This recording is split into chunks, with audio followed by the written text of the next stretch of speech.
Assalamualaikum warahmatullahi wabarakatuh. Nama saya Idham Rubangi. Saya dari Sekolah Tinggi Teknologi Muhammadiyah Kebumen.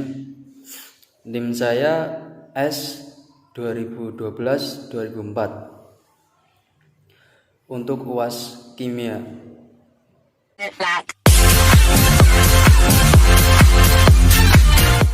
Yang pertama, jelaskan dan sebutkan fungsi dari masing-masing bahan dasar yang harus ada pada pembuatan pupuk organik cair.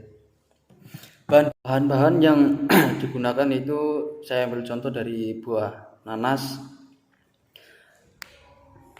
Buah nanas tersebut dicincang-cincang dan dijemur atau didiamkan biar membusuk selama 2 atau 4 hari, semakin lama semakin membaik. Setelah dijemur, nanas tersebut akan membusuk. Setelah itu direbus selama 2 jam, maksimal 2 jam. Setelah itu didinginkan di wadah atau ember. Setelah didinginkan selama beberapa hari, semakin lama semakin bagus karena semakin banyak bakterinya. Setelah itu bakterinya diberi pakan seperti manis yang berbau manis, contohnya seperti yaitu dari gula pasir, nasi ataupun yang lainnya.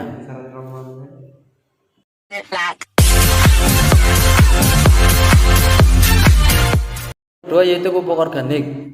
Pupuk organik adalah pupuk yang terbuat dari bahan-bahan organik yang alami, yaitu yang terbuat dari pelapukan organisme tumbuhan atau hewan. Biasanya pupuk ini berasal dari bahan-bahan kompos, seperti pupuk kandang, daun-daun yang membusuk, agar terbebas dari bahan-bahan kimia aktif. Selanjutnya yaitu pupuk anorganik. Sementara pupuk anorganik adalah pupuk yang terbuat dari bahan-bahan kimia aktif, merupakan hasil dari proses pembuatan dan rekayasa kimia. Melalui proses rekayasa kimiawi, fisik ataupun biologis, pupuk ini banyak yang diproduksi oleh pabrik-pabrik dan banyak beredar di pasaran. Selanjutnya yaitu pupuk organik cair, yaitu larutan hasil dari pembusukan bahan-bahan organik yang berasal dari sisa tanaman, kotoran hewan, dan kotoran manusia yang kandungannya unsur harusnya lebih dari satu unsur. Pada umumnya pupuk cair organik tidak merusak dan tanaman meskipun digunakan sesering mungkin.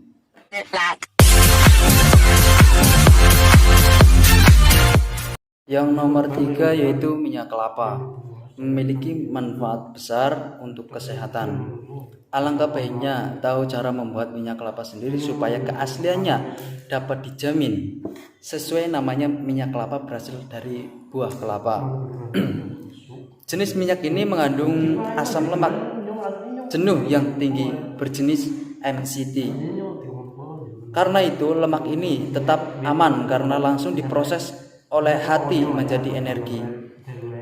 Banyak manfaat minyak kelapa, diantaranya menurut kolesterol jahat atau yang disebut LDL, baik untuk pasien diabetes atau untuk kecantikan kulit. Namun jangan berlebihan menggunakan, dan jika sedang mengonsumsi obat sebaiknya konsultasikan dulu dengan dokter. Sebelum memakai minyak kelapa, cara membuat minyak kelapa sendiri tidak susah. Meskipun begitu, proses pembuatan minyak kelapa berbeda-beda. Ada berbagai cara membuat minyak kelapa sendiri. Silahkan pilih mana yang dirasa paling pas. Juga ada tren minum kopi dengan mentega dan minyak kelapa. Tertarik? Metode fermentasi bisa dipilih dalam cara membuat minyak kelapa sendiri. Namun, cara ini kurang pas dilakukan untuk membuat minyak kelapa dalam jumlah banyak. Lakukanlah kalau ingin membuatnya dalam jumlah sedikit. Adapun cara membuat minyak kelapa sendiri dengan metode fermentasi sebagai berikut. Siapkan bahan dengan memilih kelapa yang berkualitas baik atau matang segar. Kupas kelapa lalu ambil dagingnya dan bersihkan sampai bersih. Parut dan campurlah dengan air matang. Lalu peras parutan tersebut, tuangkan air perasan kelapa parut tersebut ke botol atau wadah. Diamkan dan simpan selama 24 jam di ruangan bersuhu 32 derajat Celcius. Proses ini akan membuat air dan minyak terpisah. Ketika air sudah terpisah dengan minyak, segera saring, nanti hanya tersisa minyak kelapa dan berwarna putih pucat. Metode pemanasan proses ini membutuhkan waktu yang lebih singkat dibandingkan dengan fermentasi. Oleh karena itu, metode ini bisa dipakai untuk diproduksi yang jumlahnya besar. Berikut ini cara membuat minyak kelapa sendiri dengan metode pemanasan. Ini cara membuat minyak kelapa sendiri dengan metode pemanasan. Yang pertama, yaitu siapkan buah kelapa lalu dikupas. Ambil dagingnya, parutlah daging kelapa dengan parutan. Hasil parutan lalu dicampur dengan air matang sesudah peras dan saring hingga menghasilkan santan. Tuangkan air santan tersebut ke penggorengan. Goreng dengan nyala api yang kecil. Aduk santan secara perlahan-lahan terus dan menerus. Proses ini akan membuat santan menguap dan menyisakan minyak dan ampasnya. Ambil botol atau wadah lalu tuangkan minyak kelapa yang sudah jadi di sana. Baca juga mereka yang bersetia pada minyak kelapa. Metode penyaringan. Masih ada cara membuat minyak kelapa sendiri yang lain. Cara ini tidak begitu susah, namun membutuhkan waktu yang lumayan lama, yakni selama sekitar 24 jam. Selanjutnya itu ekstraksi. Perbedaan minyak kelapa dengan VCO terlihat dari proses pengekstrasian minyak kelapa yang biasa digunakan untuk memasak. Ini dihasilkan dari bagian daging kelapa yang kemudian dikeringkan atau disebut dengan kopra. Proses selanjutnya adalah digiling atau kompresi dingin dengan penambahan bahan kimia seperti bahan pelembab sebanyak 6%. Sedangkan VCO ekstraksi dihasilkan murni dari santan kelapa yang masih segar. Untuk menghasilkan VCO sendiri terdapat beberapa tahapan, yaitu fermentasi, curing atau proses pemisahan secara sentrifugal antara santan dan lapisan minyak, pendingin dan pemberian aksi enzim untuk memisahkan antara minyak dengan air atau santan yang lembab. Yang selanjutnya yaitu bentuk dan komposisi. Secara umum antara minyak kelapa biasa dengan VCO memang tidak bisa dibedakan secara kasat mata. Namun perbedaan dapat terlihat dari partikel koloid maupun tingkatan kelembapan antara minyak kelapa bisa dengan VCO. Jika dilihat secara cermat dan jeli, asam lemak biasanya mengendap di dalam minyak kelapa biasa, sedangkan VCO tidak ada endapan di dalam minyak tersebut dan terlihat sangat jernih seperti air. Dari segi aroma, VCO lebih beraroma segar dan terasa seperti menghirup air kelapa segar atau murni.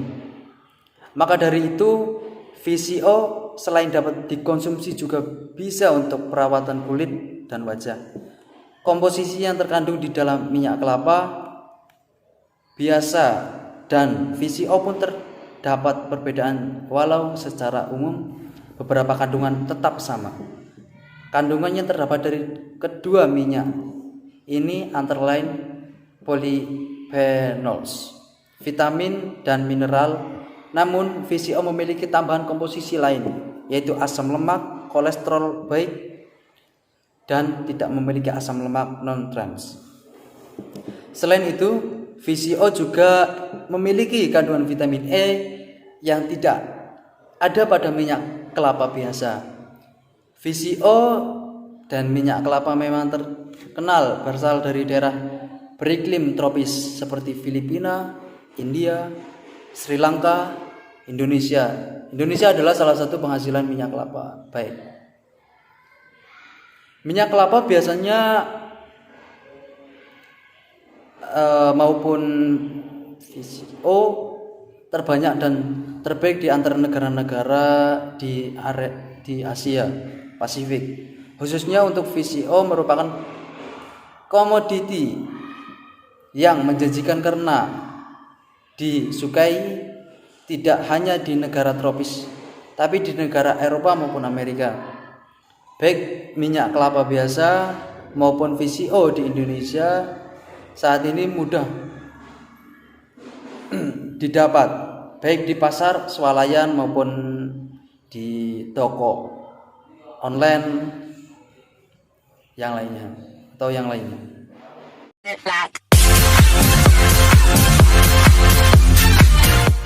Nomor 4 yaitu untuk bagi saya sendiri, minyak yang bahannya selalu tersedia di negeri sendiri atau produk lokal juga serbaguna, apalagi kini tersedia di dalam versi non aroma sehingga cocok juga digunakan untuk masakan barat. Sebenarnya lebih sehat memakai minyak kelapa daripada minyak kelapa sawit. Cek kelebihan minyak kelapa. Yang pertama yaitu mengandung lemak jenuh tapi membantu untuk menurunkan berat badan. Yap, minyak kelapa ini memang mengandung lemak jenuh. Lemak jenuh harus dihindari karena menambah kalori serta bisa menyumbat pembuluh darah. Uniknya, lemak jenuh yang ada dalam minyak kelapa adalah asam larut atau jenis asam lemak jenuh rantai menengah. Asam lemak jenuh rantai menengah justru mudah dicerna dan dapat langsung diproses oleh hati untuk diubah menjadi energi. Karena itu, asam lemak jenuh rantai menengah juga bisa membantu proses penurunan berat badan. Yang nomor 2, meningkatkan kolesterol sekaligus menurunkannya. Mengonsumsi minyak kelapa ternyata bisa meningkatkan kadar kolesterol dalam darah, baik kolesterol jahat maupun kolesterol baik. Untungnya kadar LDL bisa diturunkan berkat kandungan asam larut dalam minyak kelapa. Oke. Yang nomor 3, aman untuk menggoreng.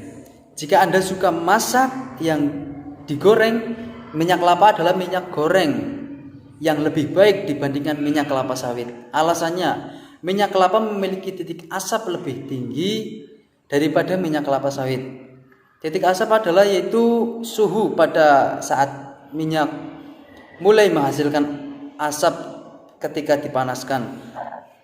Hasilnya minyak kelapa ini tidak mudah rusak ketika dipakai untuk menggoreng, dan hasil gorengannya juga lebih baik, tidak cepat gosong. Anda pun bisa menggoreng hingga 3 kali menggunakan jelantah atau minyak bekas goreng dari minyak kelapa. Yang nomor 4 itu bisa menjadi mentega. Minyak kelapa ini bisa membeku atau yang disebut cold press, memiliki tekstur mirip mentega sehingga bisa digunakan sebagai pengganti mentega untuk olesan roti biar rasanya lebih gurih. Sekian dari saya. Wassalamualaikum warahmatullahi wabarakatuh. Bye. Sekian dari saya. Wassalamualaikum warahmatullahi wabarakatuh.